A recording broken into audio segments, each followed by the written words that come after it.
Assalamualaikum warahmatullahi wabarakatuh. Alhamdulillah, tidak henti-hentinya kita selalu mengucapkan kalimat suci ini sebagai tanda syukur kita kepada Allah Subhanahu wa taala.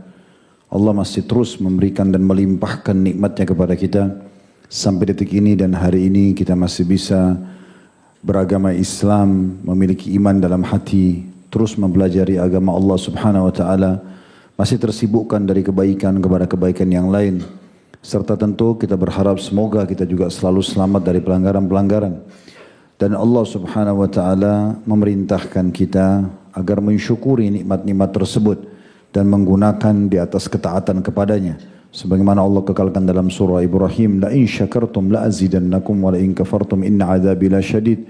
Kalau kalian bersyukur pasti aku akan tambah, dan kalau kalian kufur nikmat atau azabku sangat pedih. Selanjutnya kita panjatkan salam hormat kita kepada manusia yang telah memperkenalkan kepada kita Sang Pencipta Allah Subhanahu wa taala, dan dia tidak meninggal dunia kecuali sudah menyampaikan semua amanah agama ini, sehingga sampailah kepada kita pengenalan siapa Tuhan kita, pencipta alam semesta ini, dan apa saja yang dia inginkan, yang dia perintahkan, dan apa yang dia larang, sehingga kita punya panduan hidup. Dan mengucapkan salam hormat kepada manusia terbaik ini sebagai tanda terima kasih, bagian daripada perintah agama Allah Subhanahu wa taala. Maka sangat wajar setelah memuji Allah, alhamdulillah, kalau kita selalu membacakan salawat dan taslim kepada Nabi besar Muhammad sallallahu alaihi wa ala alihi wa sahbihi wasallam. Seperti biasa ikhwan dan akhwat sekalian rahimani rahimakumullah, di pekan pertama dan pekan kedua kita akan melanjutkan bahasan dosa-dosa besar. Dan pada kesempatan bulan lalu terakhir kita membahas di pekan kedua tentang larangan melalaikan semua jenis amal saleh. Intinya malas, buang-buang waktu, tidak mau sibuk dengan tujuan diciptakan oleh Allah Subhanahu wa taala yaitu ibadah, maka itu bisa masuk dalam kategori dosa. Dan sudah kita paparkan panjang lebar dalil-dalil pada kesempatan itu. Berikut juga pendapat-pendapat para ulama salaf. Nah, sekarang kita akan masuk di bawah naungan judul tersebut sebagaimana saya sudah sebutkan juga pada bulan lalu. Kita akan masuk ke substansial dan rincian daripada kelalaian ibadah ini. Dan kita akan mulai dengan melalaikan solat. Kita sudah pernah teman-teman sekalian membahas di awal-awal bedah buku kitab Al-Kabair ini tentang hukum orang yang meninggalkan solat. Karena malas-malasan, dalam arti kata dia mungkin sehari solat, sehari tidak, atau mungkin sehari solat, seminggu tidak solat. Ini sudah kita jelaskan hukumnya. Dan itu masuk dalam kategori dosa besar karena dia tinggalkan takasulan, malas-malasan. Dan kemudian juga sudah kita jelaskan tentang hukum orang yang sengaja membangkang, menganggap tidak ada perintah kewajiban sholat, itu kufur secara ittifaq ulama. Sebagaimana dinukil juga dari Asy-Syaukani rahimahullah. Namun kali ini kita lebih sedikit detail membahas. Kita akan bahas bagian daripada solat yang masuk juga dalam kategori dosa besar adalah melalaikannya. Apa yang dimaksud dengan melalaikan? Kita bisa lihat firman Allah Subhanahu wa taala. Ini beranjak daripada firman ini, kemudian nanti baru kita coba korek lebih dalam lagi beberapa dalil-dalil yang lain. Ayat yang sangat masyhur dalam surah Al-Ma'un, surah nomor 107 ayat 4 sampai ayat 5. Ini landasan bahasan kita. Kalau teman-teman mau lihat Al-Quran atau dicatat silahkan ya. Al-Ma'un 107 dan itu di ayat 4 sampai ayat 5. Berbunyi, Fawailun lil musallin alladzina hum an salatihim sahun. Wail itu dalam bahasa Arab bisa berarti kecelakaan, kebinasaan, ya, kemudian tempat siksaan di api neraka. Ini mirip dengan firman Allah SWT, wailun lil mutaffifin, wailun likulli humazatil lumaza. Ini wail ini ancamannya berat sekali. Kalau sudah ada istilah atau menggunakan kata wail dalam Al-Quran berarti semuanya itu siksaan, laknat, ya, kebinasaan, kehancuran, semua makna di situ. Allah mengatakan di sini wailun lil musallin, kecelakaan, kehancuran, kebinasaan, bahkan diancam siksa di neraka bagi orang-orang yang sholat. Kok bisa orang sholat diancam? Seperti apa ini? Kok sholat tapi diancam? Lalu dikatakan itu ayat 4. Ayat 5-nya, alladzina hum an sholatihim sahun. Yaitu mereka yang lalai dari sholatnya. Jadi bahasanya tentang masalah lalai. Apa yang dimaksud dengan lalai? Sa'ad bin Abi Waqqas radhiyallahu anhu dan juga Masruq bin Abi Ajdad atau Ajda tepatnya. Dan juga selainnya dari para sahabat dan tabi'in, dinukil banyak perkataan dari mereka, tapi dua orang ini sudah cukup mewakili. Yang kurang lebih terjemahnya, orang yang dimaksud dengan sahun adalah orang-orang yang meninggalkan dan menunda-nunda sholat sampai keluar dari waktunya. Sampai keluar dari waktu. Jadi ini lebih peka sedikit, lebih kepada orang yang lalai. Misalnya antum dengar azan duhur, udahlah nanti aja, 15 menit lagi, setengah jam lagi, 1 jam lagi, misal. Sampai akhirnya keluar dari waktunya. Tiba azan asar baru mau sholat. Nah ini sebenarnya dia tidak juga dikatakan mungkin 100% malas ya. Karena mungkin dia sibukkan dirinya dengan kegiatan dunianya, dengan meetingnya, dengan pekerjaannya. Dan dia tetap niat sholat. Tapi karena sampai keluar dari waktunya, maka ini diancam dengan wail ya. Ini menandakan berarti menunda-nunda saja ini sudah cukup ya, untuk masuk dalam kategori dosa besar. Dan kita tahu teman-teman sekalian bagaimana orang-orang yang suka menunda-nunda sholat ini, apalagi kalau sudah sampai pada level di atasnya malas, pernah kita bahas itu ya. Di awal-awal kita bahas dosa-dosa besar, mungkin masih di dosa besar kedua atau ketiga, itu dia malas dalam arti kata sehari sholat sehari tidak tadi. Kalau ini enggak. Dia sholat, tapi dia sering tunda-tunda. Ini lebih peka sedikit. Itu juga disebutkan dalilnya dalam surah Al-Muddathir. Surah nomor 54, surah nomor 74, ayat 38 sampai 47. Ini juga dalil kedua dari Al-Quran yang menguatkan bahasan kita. Surah Al-Muddathir, surah nomor 74, ayat 38 sampai 47. Bunyinya, Kullu nafsim bima kasabat rahina. إلا أصحاب اليمين في جنات يتساءلون عن المجرمين ما سلككم في سقر قالوا لم نك من المصلين ولم نك نطعم المسكين وكنا نخوض مع الخائدين وكنا نكذب بيوم الدين حتى أتانا اليقين. Dikatakan tiap-tiap diri bertanggung jawab atas apa yang diperbuatnya kecuali golongan kanan karena mereka akan ada di surga. Orang-orang yang selalu patuh.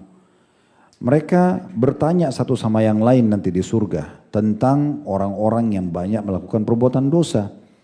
Dan akan ditanyakan kepada mereka yang masuk ke neraka itu. Apa yang menyebabkan kalian masuk ke neraka Sakar? Salah satu nama neraka adalah Sakar ya. Maka para ahli neraka menjawab, kami dahului dunia tidak termasuk orang-orang yang mengerjakan sholat. Dan tidak pula memberi makan orang miskin. Dan kami suka membicarakan hal-hal yang batil. Hal dosa atau hal yang sia-sia. Bersama dengan orang-orang yang membicarakannya. Dan kami juga mendustakan hari pembalasan hingga datang kepada kami kematian. Tapi potongan saksi bahasan kita adalah kami termasuk orang-orang yang tidak mengerjakan sholat. Bisa masuk maknanya memang dia melalaikannya. Atau meninggal tadi ya, menunda-nunda nanti aja sebentar gitu ya. Sudah dengar azan nanti aja. Tidak ada sesuatu yang mendesak dia. Bukan karena sakit, bukan karena gempa bumi. Cuma malas saja, tunda-tunda begitu ya. Maka sampai keluar waktunya ini bisa masuk dalam kategori bahasan kita. Itu diancam di sini tentang atau akan masuk ke dalam neraka dan mereka akan menyesal dengan itu. Juga dalil yang ketiga surah Al-Qalam, surah nomor 68 ayat 43. Yang berbunyi, Yauma yukshafu an saqin wa yud'auna ila sujudi fala yastati'un. Ini ayat 42 sama 43 ya. Khashi'atan absaruhum tarhaquhum dhillah wa qad kanu yud'auna ila sujudi wa hum salimun. Al-Qalam, surah nomor 68 ayat 42 sampai 43. Pada hari betis disingkapkan atau disingkapkan teman. Pada hari betis disingkapkan dan mereka dipanggil untuk bersujud. Ya, maka mereka tidak mampu atau tidak kuasa melakukannya. Dalam keadaan pandangan mereka tunduk ke bawah. Lagi mereka diliputi kehinaan dan sungguhnya mereka dahulu di dunia diseru untuk sujud. Maksudnya sholat. Tapi mereka sementara mereka dalam keadaan sejahtera. Tentu ini ada pendapat-pendapat ulama tafsir ya, kita tidak bisa kita nukil semua umumnya, tapi sudah umum kita bisa tangkap dari firman Allah Subhanahu wa taala bagaimana Allah mengancam orang-orang yang sholat atau tidak sholat tadi, maaf ya. Jadi mereka dalam kondisi terhina, tertunduk hari kiamat, diperintahkan mereka sujud, mereka tidak mampu turunkan tubuh mereka untuk sujud. Ya, karena memang di dunia dulu mereka diperintahkan tapi mereka tidak mau melakukannya. Jadi ini termasuk dalil tentang masalah ancaman bahasan kita. Ya. Begitu juga teman-teman sekalian, dalam firman Allah Subhanahu wa taala ini sangat dahsyat ya.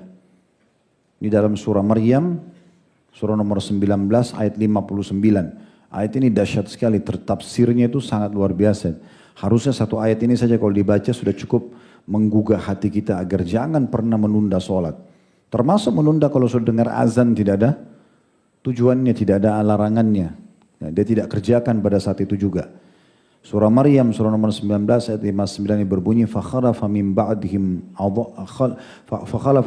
khalfun adha'us salata wattaba'us syahawat fasawfa yalqawna ghayya illa man taba wa amana wa amila shalihan. Al-ayat. Yang artinya maka datanglah sesudah mereka penggantian jelek yang menyia-nyiakan salat. Adha'us salah dalam bahasa Arab itu dia berarti melalaikannya, membuatnya sampai tertinggal. Sebenarnya dia tahu hukumnya, dia juga mampu mengerjakannya tapi sengaja ditunda-tunda. Ya. Lalu kata Allah, mereka menyanyikan sholat dan memperturutkan hawa nafsu mereka. Dan mereka kelak akan menemukan ghayya atau kesesatan. Kecuali orang yang bertobat, beriman dan beramal saleh. Kata Ibnu Mas'ud radhiyallahu anhu, makna ghayya, mereka akan menemukan ghayya adalah nama sebuah sungai di Jahannam yang berisikan makanan-makanan yang menjijikkan dan tempatnya itu sangat dalam. Ya, artinya penuh dengan ya, siksaan-siksaan yang disiapkan di sana dan cukup menyedihkan tempatnya. Cukup menyedihkan atau cukup ya, menyusahkan bagi orang yang dihukum di situ. Dan ini sekian banyak tentunya, kalau kita mau cari semua ayat-ayat Al-Quran maka kita akan temukan banyak sekali yang berbicara seperti apa yang kita sampaikan tadi. Tapi ini sebagian daripada dalil-dalilnya. Makanya Umar bin Khattab radhiyallahu anhu punya wasiat yang sangat baik buat kita semua. Beliau mengatakan inna min ahammi umurikum indi as-salah. Pada saat beliau memimpin, beliau mengatakan, ketahuilah sesungguhnya perkara yang paling penting menurut penilaianku bagi kalian semua adalah sholat. Beliau bicara sama bawahan-bawahannya, di pemerintahannya, ya semua masyarakat yang bawa naungannya. Beliau mengatakan, ketahuilah sesungguhnya perkara yang paling penting bisa bermakna menurut saya sehingga jadi prinsip hidup, atau yang saya tekankan kepada kalian agar kalian selalu jaga adalah sholat. Faman hafidaha hafidha dinah. Siapa yang menjaga sholat berarti dia sudah menjaga agamanya. Artinya tolok ukur menurut Umar bin Khattab. Kalau mau tahu orang ini layak jadi sahabat kah, partner bisnis kah, pasangan hidup kah, pimpinan kah, bawahan kah. Semuanya ini harusnya dilihat sholatnya dulu. Makin tepat waktu, makin sempurna gerakan dan makin sempurna bacaannya, maka paling pantas diberikan kedudukan gitu ya. Siapa yang menjaganya, maka berarti dia bisa jaga agama yang lain. Oman dayya'aha ya fahuwa liman siwaha adya'. Dan siapa yang menyia-nyiakannya maka dia pasti lebih mudah menyia-nyiakan yang lainnya, kayak amanah, tanggung jawab dan segala macam. Wala hadza fil islami liman tarakas shalah. Dan tidak ada kedudukan yang paling pantas ya, atau tidak ada kedudukan yang pantas sebagai teman, sebagai sahabat ya, partner bisnis, pasangan hidup, atasan, bawahan bagi yang meninggalkan sholat. Itu patokannya. Dan ada hadis Nabi SAW yang mulia ini, hadis luar biasa agungnya itu. Dan berisi ancaman yang sangat luar biasa. Diriwayatkan Imam Ahmad dengan sanad hasan. Dari hadis Abdullah bin Amr bin As radhiyallahu anhuma, beliau mengatakan bahwasanya Nabi SAW bersabda, "Man hafadha 'alaiha kanat lahu nuran wa burhanan wa najatan yaumal qiyamah." Siapa yang jaga solat ini, bisa bermakna jaga waktu.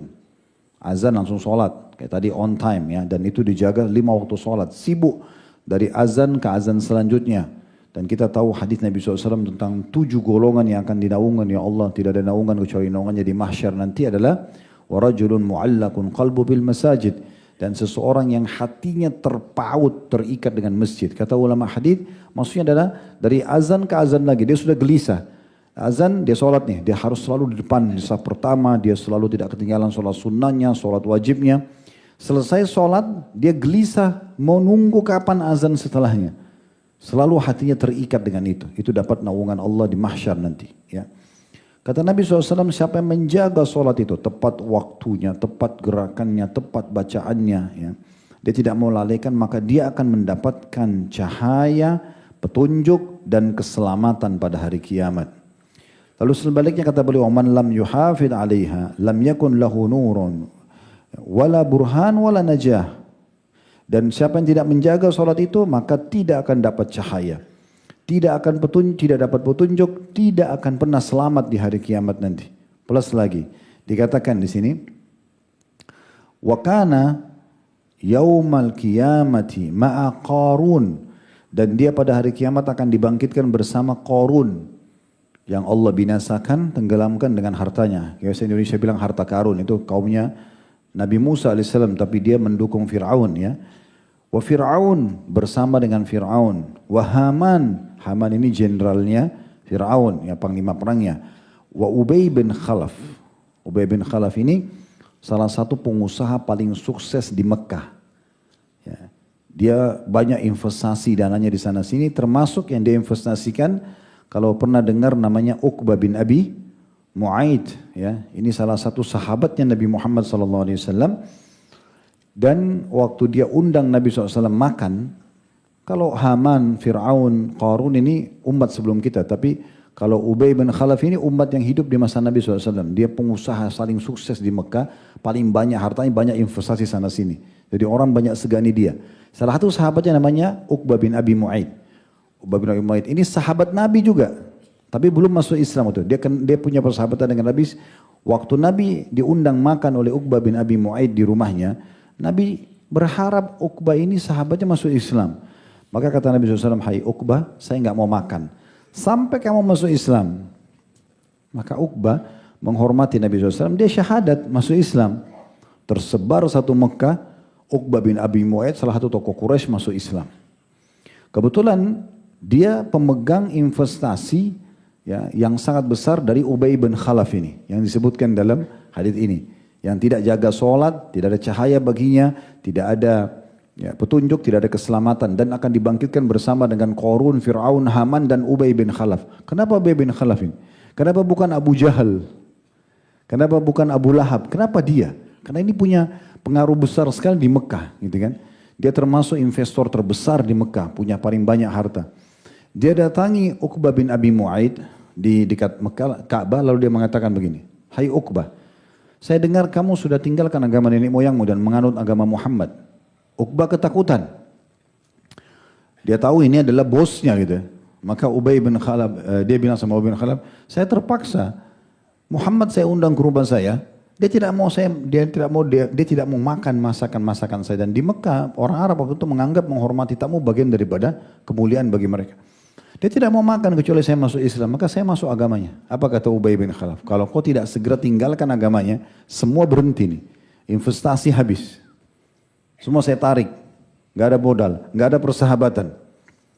Kecuali kau nyatakan kau tinggalkan agama Muhammad dan ludahi mukanya. Ya, ini orang paling terhina ini. Ya, maka akhirnya dia pun datang kepada Nabi SAW depan Ka'bah dan mengatakan, hai Muhammad, kemarin yang saya masuk agamamu di rumahku, aku hanya terpaksa. Karena kau tidak mau makan kecuali harus saya masuk Islam. Maka saya nyatakan sekarang saya keluar dari agamamu, lalu dia meludahi muka Nabi SAW. Dan ini sebabnya Allah turunkan surah Al-Furqan. Surah nomor 25 ayat 27 sama 29. Wa yawma ya'addu dhalimu ala yadayhi yaqulu ya laitani ittakhadtu ma'ar rasuli sabila. Maka pada hari itu nanti orang zalim ini, maksudnya Uqbah bin Abi Mu'aid, menggigit kedua tangannya, jari-jarinya di hari kiamat. Dan dia berkata, coba dulu saya tetap mengikuti ajaran Rasul. Terus kemudian dia mengatakan, ya wailata laitani lam attakhidh fulanan khalila. Coba seandainya saya dulu tidak menjadikan itu orang sebagai sahabatku. Maksudnya Ubay bin Khalaf. Laqad adallani ada dzikir ba'da idja'ani. Ya, al-ayat. Dia telah menyesatkan saya setelah datang kepada saya petunjuk. Ayat ini turun, surah Al-Furqan ayat 27-29 turun di Mekah untuk Uqbah bin Abi Mu'ayth sementara dia masih hidup. Dan itu karena pengaruhnya Ubay bin Khalaf ini. Ya. Baik, jadi di hadis ini teman-teman sekalian dalam hadis riwayat Ahmad ini, Ibnu Qayyim menanggapi hadis ini sambil mengatakan, siapa yang sibuk dengan harta sehingga dia melalaikan sholatnya, nunda sholat, itu meeting tadi ya, nunda-nunda hanya karena masih ngomong sama konsumen, nunda sholatnya. Ini bukan meninggalkan sholat ya, melalaikan aja. Dia tahu sholat, dia mau kerjakan tapi dia tunda-tunda hanya karena urusan dunia. Akan dibangkitkan bersama Qarun. Qarun ini orang kafir, masuk neraka.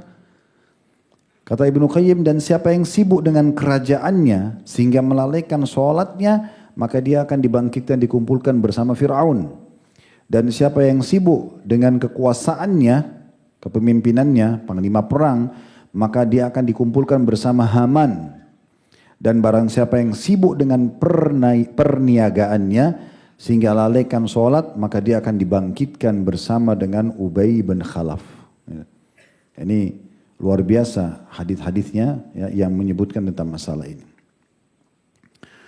Juga teman-teman sekalian, kita coba lihat bagaimana hadis-hadis Nabi alaihi salatu wassalam memang yang perlu kita review kembali, mengingat kembali agar kita lebih hati-hati dan lebih menjaga sholat ya. Dan perlu saya ingatkan, satu-satunya ibadah yang Nabi SAW harus menerimanya itu di langit, itu hanya sholat. Yang lain semua puasa, jihad, bakti sama orang tua, apa saja hukum syariat selain sholat. Sekian banyak syariat Allah SWT itu semua di bumi. Jibril alaihissalam datang membawa wahyu, ya, membisikkan ke dalam hati atau menjelma atau terdengar suara lonceng atau datang dalam mimpi. Tapi sholat tidak, harus kejadian ya, sesuatu yang spektakuler, Isra dan Mi'raj yang Allah gambarkan dalam surah nomor 17 Isra. Jalan perjalanan malam Isra dari Masjidil Haram ke Masjidil Aqsa, waktu itu perjalanan 1 bulan dengan kuda tercepat. Tapi Allah siapkan burak, kuda yang bersayap, gak mungkin kita bisa lihat di bumi ini, kuda begini ini Allah siapkan khusus. Yang kata Nabi SAW, dimanapun matanya melihat sebuah tempat, langsung kakinya sudah di sana. Sampai ke Aqsa, mengimami sholat imam para ruhul, para nabi-nabi. Lalu beliau mengikat di tempat burak, di tempat yang biasa nabi-nabi mengikat tunggangan mereka. Lalu kemudian Mi'raj ke langit. Nah, Mi'raj itu bertemu dengan para nabi-nabi juga dan kisah yang cukup panjang sampai akhirnya menerima perintah sholat. Ini kejadian yang luar biasa. Hanya untuk menerima perintah sholat itu. Makanya Nabi SAW merenungi hadis ini ya. Hadis-hadis ini diantaranya hadis riwayat Muslim dari hadis Jabir radhiyallahu anhu. Baina rajuli wa baina syirki wal kufri tarkus salah. Yang membedakan atau pembatas dasar. Melanggar sedikit, udah. Pembatas dasar pemisah utamanya antara muslim dan kesyirikan serta kekufuran adalah meninggalkan sholat. Dan tidak langsung orang membenci sholat itu, bertahap. Godaan syaitan kan bertahap. Pertama lalai-lalai dulu, gampang deh, nanti aja. Lama-lama keluar waktunya, lama-lama tinggalin. Dari 5 waktu sholat cuma 4 yang dikerjakan, lama-lama cuma 1, lama-lama bisa libur nggak sholat. Hanya sampai meninggalkan sama sekali, bahkan bisa mengingkari kewajibannya. Jadi betul-betul berbahaya sekali, sensitif. Kalau orang sudah mulai menganggap remeh sholatnya sudah. Sampai Abdullah bin Umar radhiyallahu anhu pernah ketinggalan 1 kali sholat berjamaah. Beliau balas dengan semalam suntuk sholat tahajud. Dalam hadis Bukhari bagaimana Nabi Sulaiman alaihissalam sempat ketinggalan sholat asar hanya karena lagi asyik bermain dengan kuda-kuda kerajaannya. Lalu dia perintahkan agar semua kuda didatangkan lalu disembelih, disedekahkan daging di jalan Allah. Umar bin Khattab beri kebun. Saking ranumnya buah-buahnya, sampai beliau akhirnya lupa. Lewat waktu sholat asar. Gak kedengaran. Karena waktu itu belum ada pengeras suara seperti mikrofon sekarang gitu ya. Beliau baru keluar mau sholat, orang sudah bubar sholat. Beliau tidak ketinggalan sholat, bukan sengaja. Tapi saking takutnya, Umar bin Khattab sedekahkan semua kebun itu di jalan Allah. Hanya karena ketinggalan awal waktu. Kalau Abdullah bin Umar ketinggalan sholat berjamaahnya, ini ayahnya ketinggalan juga sholat berjamaah. Itu dua-duanya menghukum diri mereka karena khawatir sekali. Gitu kan. Di dalam riwayat yang lain disebutkan oleh Al-Mundri dalam Targhib wa Tarhib beliau dan disahihkan oleh Syekh Albani, dan At-Tabarani menyebutkan juga di Mu'jam al-Kabirnya dan dengan sanad sahih, kata Nabi SAW, bainal abdi wa bainal kufri wal imani as-salah fa idza tarakaha faqad asyrak. Pemisah dasar antara seorang hamba dengan kekufuran dan keimanan. Udah sedikit dia melanggar, ini bisa jatuh kepada kufuran dan keimanan. Dia apa kekufuran dan juga ya kemusyrikan adalah meninggalkan sholat atau melalaikannya. Dan juga pemisah antara seorang hamba dengan kekufuran dan kesyirikan, juga keimanannya adalah dengan melalaikan atau meninggalkan sholat itu sendiri. Di dalam hadis yang lain diriwayatkan oleh Tirmidzi dan disahihkan oleh Syekh Albani dari hadis Muadz bin Jabal radhiyallahu anhu, bahwasanya Rasulullah SAW bersabda, "Ra'sul amri Islam wa amuduhu shalah." Inti semua pokok permasalahan kita hidup semua ini karena Islam, dan tiang penopang utamanya Islam adalah sholat. Jadi ini luar biasa ya, bagaimana penyampaian Nabi alaihi salatu wassalam berhubungan dengan masalah ini ya. Kemudian teman-teman sekalian, selain hadis-hadis Nabi alaihi salatu wassalam, juga kita bisa lihat bagaimana pendapat-pendapat ulama berhubungan dengan masalah ini. Ibnu Qayyim rahimahullah mengatakan dalam kitab As-Shalah di halaman 7, beliau mengatakan kaum muslimin telah sepakat bahwa meninggalkan sholat 5 waktu dengan sengaja, di antaranya menunda waktunya, di antaranya setelah itu malas-malasan sehingga tidak sholat dalam satu hari kecuali beberapa sholat, atau sampai memang tidak sholat dalam beberapa waktu, dia meninggalkan sama sekali, itu bagian daripada dosa yang paling besar. Dan dosa ini melalaikan sholat ya, sampai keluar dari waktunya, atau hanya karena pekerjaan dunia tadi ya. Kalau karena harta maka seperti dibangkitkan sama Qarun, karena kekuasaan sama Fir'aun, itu kan ancamannya berat sekali. Atau dia sengaja meninggalkan malas-malasan, atau bahkan dia memang tidak mau sholat tanpa dia pungkiri hukum wajibnya. Kalau dia pungkiri hukum wajibnya itu pernah kita bahas, kufur mutlak. Tapi kalau dia tidak pungkiri, tapi memang dia tidak mau saja sholat, melalaikannya, maka kata beliau, ini lebih besar dosanya daripada membunuh, merampas harta orang lain, berzina, mencuri, minum minuman keras. Orang yang meninggalkan sholat akan mendapat hukuman dan kemurkaan Allah, serta akan dipastikan mendapatkan kehinaan di dunia dan di akhirat. Imam Az-Zahabi rahimahullah yang kita bedah bukunya di awal kajian dosa-dosa besar kita ini berkata, tidak ada dosa ya, setelah kejelekan yang paling besar, ya, dosa yang setelah syirik kepada Allah, tidak ada yang lebih buruk ya, dibandingkan dengan meninggalkan sholat hingga keluar waktunya dan membunuh seorang mukmin tanpa alasan yang bisa dibenarkan.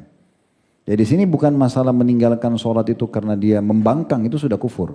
Ini hanya melalai saja, lalai-lalai, tunda-tunda, nanti aja sebentar, meeting dulu, makan dulu, tidur dulu sebentar, nah, keluar waktunya. Itu sudah cukup, lebih besar daripada membunuh itu. Itu udah, antum lagi ngantuk nih siang hari, sudah azan duhur, sebentar deh nanti aja, bangun aja sudah azan asar, itu kan sengaja itu. Di saat itu dosanya sudah lebih besar daripada membunuh, daripada berzina, ya nggak boleh dianggap remeh. Itu yang membuat kita membahas pada malam ini. Karena melalaikannya saja itu sudah bagian daripada dosa itu. Jadi ini penting sekali untuk digarisbawahi. Sementara ulama-ulama juga ada yang berselisih pendapat tentang masalah orang yang meninggalkan sholat itu sendiri. Seperti yang saya sebutkan, Asy-Syaukani mengatakan tidak ada perbedaan pendapat ulama bagi orang yang meninggalkan sholat secara mengingkari kewajibannya. Nggak ada sholat itu kafir udah. Dia kalau mau masuk Islam, dia muslim lagi harus syahadat. Namun apabila meninggalkan sholat karena malas, karena lalai, ya, tetap meyakini sholat 5 waktu itu wajib, ya, maka dia masih muslim tetapi tetap masuk dalam kategori dosa besar. Dan dalam keadaan dia itu terdapat 3 pendapat ulama. Yang pertama mengatakan bahwa orang yang meninggalkan sholat harus dibunuh. Itu hukumnya tegas sekali, ya. Karena dianggap dia telah murtad keluar dari Islam. Ini pendapat Imam Ahmad, Sa'id bin Jubair, Amir Asy-Syu'bi, Ibrahim An-Nakhai, Abu Amr Al-Auza'i, ya, Abdullah bin Mubarak, Ishaq bin Rahawai, Abdul Malik bin Habib, ulama Malikiyah. Kemudian pendapat dari, ini salah satu pendapat dari Imam Syafi'i, sebagaimana dinukil oleh At-Tahawi dalam kitab beliau. Kemudian juga dinukil pendapat sebagian besar ulama seperti Muadz bin Jabal, Abdurrahman bin Auf, Abu Hurairah dan sahabat-sahabat Nabi yang lain.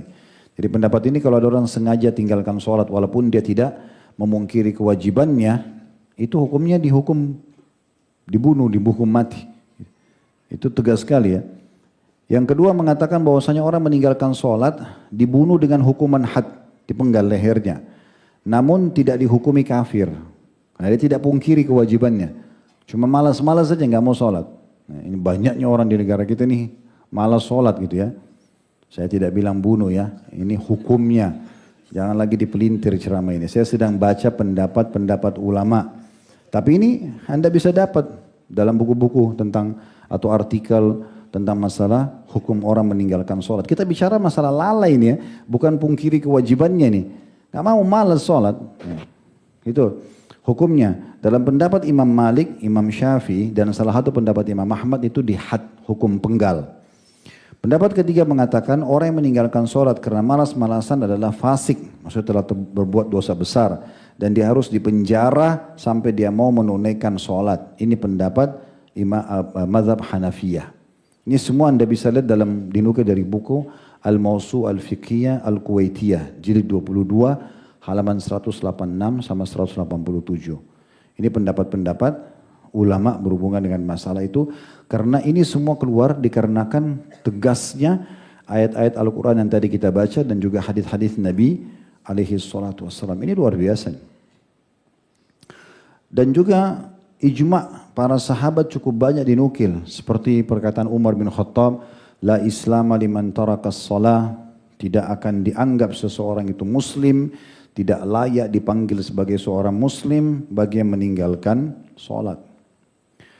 Dan Umar mengatakan juga wala hadza fil Islam liman tarakas shalah, tidak boleh dikasih kedudukan siapapun yang meninggalkan sholat itu sendiri. Mayoritas sahabat Nabi dinukil dari mereka, ya, dan sebagian besar tabi'in itu dinukil. Dikatakan oleh Abdullah bin Syaqiq, dia mengatakan kana ashabu Muhammadin sallallahu alaihi wasallam la yarawna syai'an min al-a'mali tarku kufur ghairus shalah atau ghairus shalah.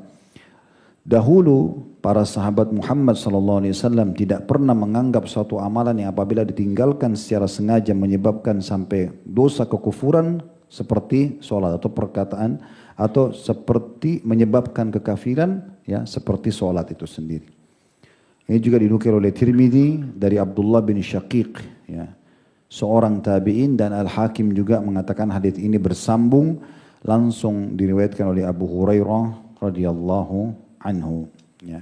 Ini perkataan-perkataan mereka tentang masalah orang-orang yang meninggalkan sholat tadi. Ibnu Qayyim juga kembali mengatakan tidaklah, ya, atau tidakkah seseorang itu malu dengan mengingkari pendapat bahwa orang yang meninggalkan sholat bisa mendapatkan kekufuran.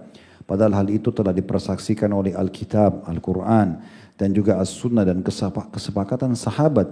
Wallahu muwaffiq, atau hanya Allah yang bisa memberikan taufik, dari kitab As-Salah halaman 56. Maksudnya beliau, kalau ada orang yang menganggap ya sudahlah sholat itu jangan dihukumi orang itu dosa besar kalau hanya karena masih malas-malesan, atau misalnya jangan sampai dianggap dia mendapatkan dosa kekufuran walaupun belum keluar dari Islam tapi dosa bobotnya seperti dosa kufur, atau enggak usahlah dihukum mati misalnya karena dia masih muslim. Nah itu kata beliau, Ibnu Qayyim mengatakan harusnya kalau ada pendapat begini dia malu karena Al-Quran dan Sunnah bukan berbicara seperti itu. tadi ancaman tentang gaya, ancaman tentang wail, semua itu dengan orang-orang yang melalaikan sholatnya. Dan sholat itu berapa lama sih dikerjakan? Satu sholat paling 5 menit. Apalagi orang Indonesia juara soal sholat itu. Nah, cepat sekali Masya Allah kalau mau sholat. Ya. Kalau kita mau sholat cepat, cari masjid kita. Apalagi yang baca inna ata'ina wal asri tabbat yada al-qadr itu Masya Allah. Walaupun bukan Lailatul Qadr dibaca terus. Ya. Jadi cepat banget. Itu kenapa nggak sholat? Gitu. Ya. Kalau di Mekah masih banyak orang baca Al-Baqarah, baca segala macam. Di sini juga ada, bukan tidak ada. Jangan lagi dipelintir ini. Sebagian sudah. Nanti dikira saya pukul rata lagi. Tapi seperti itu ya. Artinya cuma ngambil 5 menit, 10 menit. Orang subhanallah digoda oleh syaitan. Kadang-kadang nunggu makanan di restoran. Ini pesan ini ya. Oke, Pak, Ibu tunggu 15 menit. Nggak apa-apa. 15 menit dia cepat kalau nunggu makanan. Tapi kalau jam digital masuk masjid 15 menit, syaitan 50 kali godain dia. Lama banget, keluar. Cari masjid lain. Padahal sebentar lagi iqamah dia bisa sholat qobliyah, dia bisa berdoa, bisa baca Quran. Tapi dia 5 menit aja sudah gelisah kadang-kadang. Itu syaitan yang goda. Padahal subhanallah waktu mustajab bisa berdoa dan segala macam. Begitu dari goda syaitan. Karena memang amal ini amal yang sangat besar ya. Tapi cukup tadi sudah antum dengarkan bagaimana pendapat ulama itu menganggap seperti Ibnu Qayyim bilang itu lebih berat daripada berzina, daripada dosa-dosa tadi ya. Yang sudah mencuri, minum khamr dan segala macam gitu. Sebagian ulama juga mengatakan orang yang biasa menjaga sholat, maka hatinya akan lembut. Hidupnya diisi dengan cahaya, petunjuk dari Allah subhanahu wa ta'ala. Berapa banyak permasalahan yang tidak terselesaikan dengan mengerjakan sholat. Dulu ke dalam sebuah riwayat, Nabi SAW kalau menghadapi masalah apapun, maka beliau langsung menuju ke sholat. Langsung minta petunjuk sama Allah subhanahu wa ta'ala. Apalagi sholat banyak sekali ragamnya. Di antaranya jalan pintas doa adalah sholat istikharah. Ya. Ada juga sebuah kaidah sederhana, kalau seseorang itu ingin supaya sholat 5 waktunya terjaga, selain dia menyibukkan diri untuk membaca keutamaan sholat itu sendiri. Karena kan yang membuat kita termotivasi mau jaga sebuah ibadah kan karena kita tahu keutamaannya ya. Makanya saya selalu sarankan teman-teman di pengajian, coba kalau mau kerjakan satu ibadah supaya kita bisa konsisten istiqomah menjaga, baca 1-5 menit saja sebelum mengerjakan ibadah itu. Sebelum sholat, sebelum puasa, sebelum zikir, sebelum baca Quran, sebelum umrah haji, sebelum berjihad, sebelum apa saja.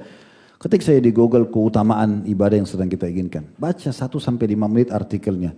Kalau kita punya ilmunya, kita punya dasarnya dan kita tahu apa yang kita dapatkan, itu akan lebih membuat kita konsisten baca keutamaannya. Itu salah satu kiatnya. Kiat yang lain adalah coba sibukkan diri dengan ibadah-ibadah sunnah. Biasanya orang kalau sibukkan diri dengan ibadah sunnah, wajibnya terjaga. Otomatis.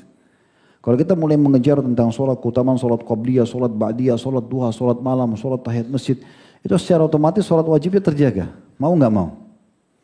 Tapi kalau kita lalaikan ibadah-ibadah sunnah, kita preskan saja di sholat-sholat wajib, biasanya itu masih bisa terkikis sholat wajibnya. Mirip orang yang biasa puasa sunnah, puasa Ramadan jadi ringan. Orang biasa sedekah, zakat jadi ringan. Orang sudah pernah umroh, haji jadi ringan. Nah begitu juga dengan sholat. Dengan sholat sunnah, sholat wajibnya akan jadi ringan. Nah seperti itu. Jadi kita dengan sibukkan diri dengan amal-amal sunnah ini, maka secara otomatis ya, seseorang itu pasti akan bisa menjaga kewajibannya. Dan jangan lupa juga komunitas teman-teman sekalian. Butuh komunitas. Bertemanlah dengan orang-orang yang sholat. Ya. Kejarlah orang-orang yang memang selalu di saf awal bagi laki-laki. Azan sudah ke masjid itu yang layak jadi teman. Cari komunitas di masjid, di tempat sholat. Ya. Bagaimana untuk menyempurnakan sholat itu digantungkan banyak pahala di situ. Orang yang membangun masjid untuk Allah di muka bumi, untuk apa? Tempat sholat. Maka Allah akan bangunkan baginya istana di surga. Orang yang jadi muadzin itu orang yang paling dikenal pada hari kiamat. Dan semua yang mendengarkan suaranya ya dari jin, manusia, batu, apa saja, maka akan jadi saksi hari kiamat. Imam akan panen pahala makmumnya. Orang-orang yang sholat ya di awal waktu pahalanya beda dengan yang datang setelahnya. Orang di saf awal lebih besar daripada saf yang kedua. Terus dibuat persaingan-persaingan. Sampai kata Nabi SAW, kalau manusia tahu apa yang disembunyikan, disiapkan oleh Allah, pahala yang besar di saf awal agar datang di awal waktu. Dan juga azan, maka mereka tidak bisa mendapatkan kecuali mereka bersaing, saling mengundi, mereka akan melakukannya. Jadi saking besarnya keutamaan yang luar biasa. Kita kalau ingin nukil teman-teman sekalian perkataan ulama berhubungan dengan masalah ini banyak sekali. Ya. Tapi ini yang berbicara adalah keimanan seseorang di antara kita, bagaimana kepatuhannya kepada Allah SWT. Dan mulailah dari sholat untuk memperbaiki apa saja. Perbaiki dari sholat semuanya akan baik. Rusak sholat semuanya akan terganggu. Makna hadis yang sahih, awal amal dihisab hari kiamat adalah sholat. Kalau dia baik beruntunglah ya orang itu, kalau dia rusak maka rusaklah. Maka celakalah orang tersebut. Riwayat lain, maka amal yang baik, sholat kalau baik akan membantu amal lain, dan kalau dia terganggu maka akan merusak atau mengganggu juga amal lain. Ini sebagian ulama mengatakan bukan cuma di akhirat, tapi di dunia juga. Kapan di dunia dia perbaikin amal sholatnya, yang lain terbawa jadi baik. Kapan dia rusak, maka rusak semua yang lainnya. Ya. Makanya sangat wajar tadi perkataan Umar, tidak ada kedudukan. Tidak layak jadi teman, jadi atasan, jadi guru, jadi siapa saja orang yang meninggalkan atau melalaikan sholat itu sendiri. Allahu a'lam.